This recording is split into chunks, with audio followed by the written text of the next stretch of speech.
You know the difference between right and wrong in every situation? What if I had a situation for you where it seemed like nothing was the right answer? Let's consider it. I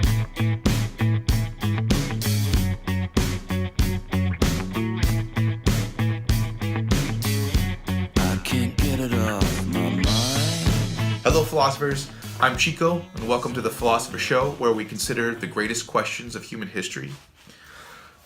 First, I want to start off by just explaining what a dilemma is. A dilemma is a situation where you have two or more options, none of which have an agreeable outcome. I'm going to give you an ethical dilemma, a dilemma where we're trying to decide what should we do in this situation. What would be the right thing to do in this situation? Don't think that I have the right solution in my back pocket, and if you say something, I'm going to say, oh, here's why you're wrong. Because to be honest, I have a lot of ethical dilemmas where I still don't know what I would do in these situations. Some people say that there's no right answer. I don't know that that's true. Maybe there is none. I don't know. Maybe there is one. And it's just really hard to figure it out. Whatever it is, these are not easy questions. Okay, why are we considering an ethical dilemma right now? We're actually in the middle of the subject, what is philosophy and why should we do it? I think that the experience of an ethical dilemma is going to help us to understand a little bit about philosophy, not possibly what you think it might be. So just hang with me, and then we'll talk about this ethical dilemma. Hopefully we'll discuss some in the comment section, and then in the next episode you'll see why it was germane to our conversation. So I have a scenario for you, and it's adapted from the book Around the World in 80 Days by Jules Verne. I'll put a link in the description if you want to buy it. It's a great book. But here's the situation. Imagine you were in the 18th century, English citizen. The British had conquered a whole lot of territory, including India.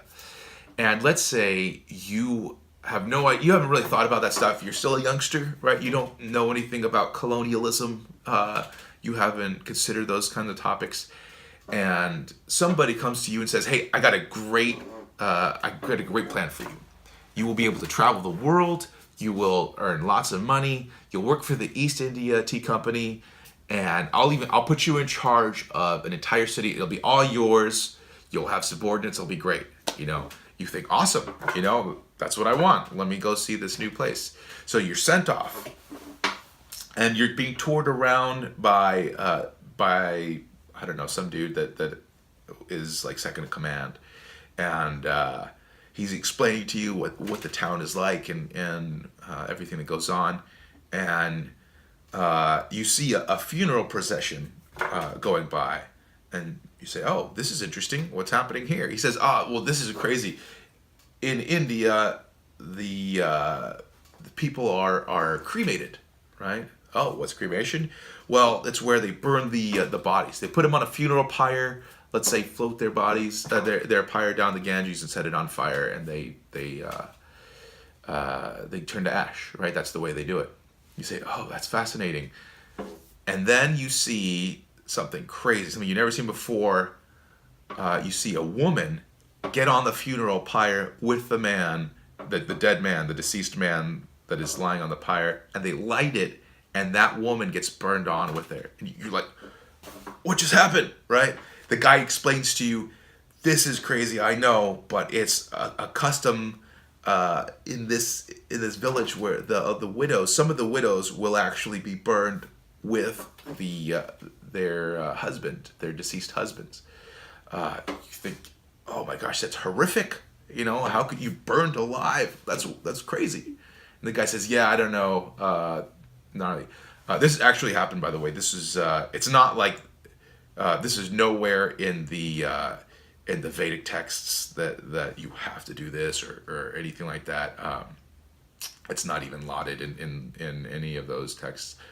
So don't think like, oh my gosh, Hindus are crazy. It's not. That's not. There was a period of time where some Hindus were engaging in this. It wasn't like an extravagant number.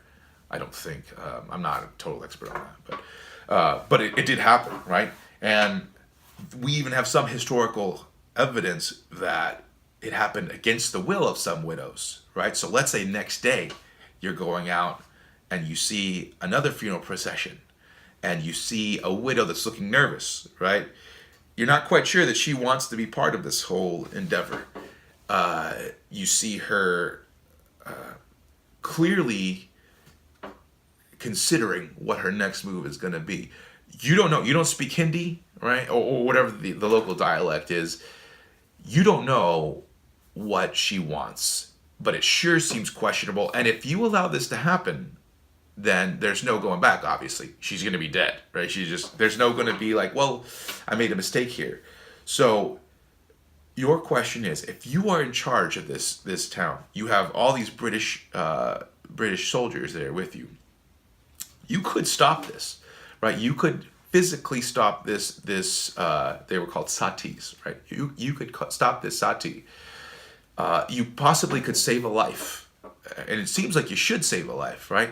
But you also are stepping on the toes of this culture.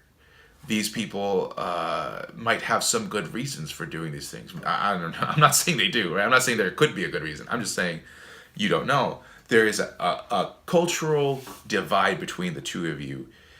Is it okay for you to stop this to save a life? Or should you allow a culture to go along with what they believe is right instead of imposing your cultural values on them? Again, I'm not saying that I have the answer. I'm just saying it's a good question, right? What do you think? So again, I think the best philosophy is done in dialogue. So please comment what you think about that. What would you do? And most importantly, why would you do what you do? A note about this ethical dilemma, by the way, and all ethical dilemmas that I'm going to give you, I control the variables. What do I mean by that? I always have students that have some clever way of getting out of the dilemma, right? Are you going to stop the bus careening off the cliff, or are you going to stop your family from getting burned to death? I don't know. And somehow I would take water and I'd freeze it, and I would stop the fire, and then when I'm shooting it out, it would cause a wall that would. They have these crazy scenarios that they'll come up with.